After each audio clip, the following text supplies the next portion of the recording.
मराठी मनोरंजन विश्वातील लोकप्रिय अभिनेते विजय कदम यांनी नुकताच या जगातून अखेरचा निरोप घेतला।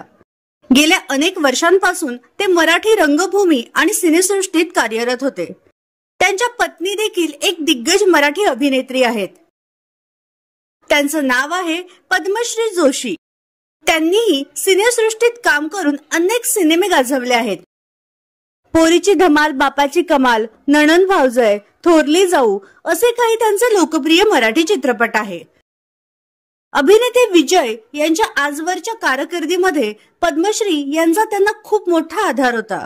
याशिवाय विजय यांना कॅन्सरचं निदान झाल्यावर पद्मश्री खंबीरपणे त्यांच्या पाठीशी उभ्या होत्या।